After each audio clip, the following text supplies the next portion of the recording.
यह लोग जादुई माइनक्राफ्ट की दुनिया में भटक रहे थे। तभी अचानक जंगल में उन्हें एक भेड़िया मिल जाता है, जिसके सामने हड्डी फेंकते ही लड़कियों ने उसका दिल जीत लिया था। फिर भेड़िया लड़कियों को उनके साथियों के पास लेकर जाने लगता है। तीनों साथी हीरे की गुफा में थे, जहाँ मोटे ने कई सालों से हीरे छुपाए थे। पर जैसे ही एक्वामैन हीरो को देखकर रातों रात अमीर बनने के सपने देख रहा था, तभी एक बड़ा सुअर अचानक आकर उसका सपना तोड़ देता है, जो पाताल के सुअर सैनिक थे। पाताल की रानी एक जादूगरनी थी, जो पुराने ख्यालात की थी। उसे रचनात्मक दुनिया बिल्कुल भी पसंद नहीं थी। अगर जादूगरनी को माइनक्राफ्ट दुनिया का जादुई क्यूब मिल गया तो वो सूरज को उगने से रोक देगी, जिससे दुनिया सूख जाएगी, क्योंकि जादूगरनी पूरी दुनिया को नरक बनाना चाहती थी। इसलिए उसने इंसानों के पीछे एक बड़े सुअर राक्षस को लगा दिया था। तीनों को अपनी जान बचाने के लिए गुफा की छोटी ट्रेन में कूदना पड़ जाता है, जिसके जरिए तीनों मोटे की पहले से तैयार एक अंधेरी सुरंग में घुस गए थे। लेकिन उनके चारों तरफ विस्फोट पेड़ घूम रहे थे, जिससे तीनों ट्रेन को तेजी से दौड़ाते हैं। तभी उनका पीछा करने वाले विशाल सुअर का विस्फोटक पेड़ से तंदूरी बन जाता है। मुश्किल से बचे इन लोगों को जादुई क्यूब का कवर पाने के लिए एक चट्टान पर बनी इमारत के अंदर जाना था। लेकिन अंदर घुसना इतना आसान नहीं था, क्योंकि चारों तरफ कड़ी सुरक्षा थी। एक्वामैन ने जादुई क्यूब छोटे लड़के को दे दिया था, जिसके बाद मोटा और एक्वामैन दोनों मिलकर गार्ड को भटकाने लगे थे। और लड़का पीछे से जादुई क्यूब का कवर ढूंढने के लिए यह इमारत की तीसरी मंजिल पर चला जाता है। तीसरी मंजिल पर लड़के को शैडो मैन से बचना था। योजना के मुताबिक छोटा लड़का कमरे में घुस जाता है और यहाँ पर मोटे और एक्वामैन की बैंड बज रही थी। उन्हें गार्ड ने जबरदस्ती मुक्केबाजी रिंग में डाल दिया था और प्रतिद्वंद्वी एक छोटा जोम्बी और मुर्गा था, जिन्होंने मिलकर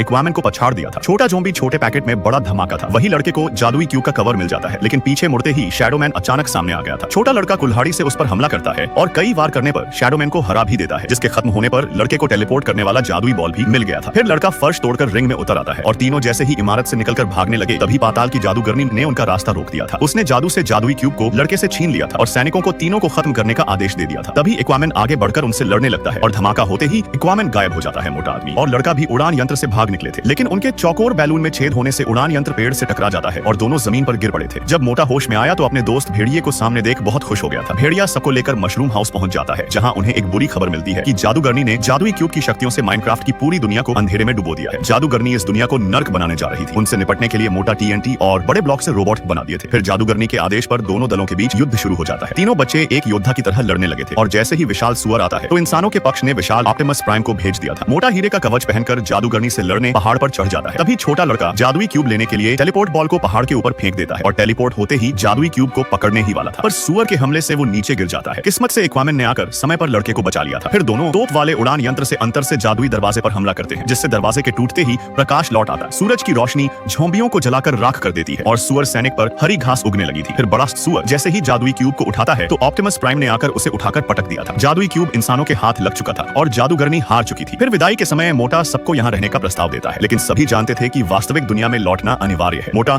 अकेला माइनक्राफ्ट की दुनिया में नहीं रहना चाहता था, इसलिए वो भी जादुई दरवाजे से वास्तविक दुनिया में लौट आता है, जहाँ वो मजे से जिंदगी जीने लगा था।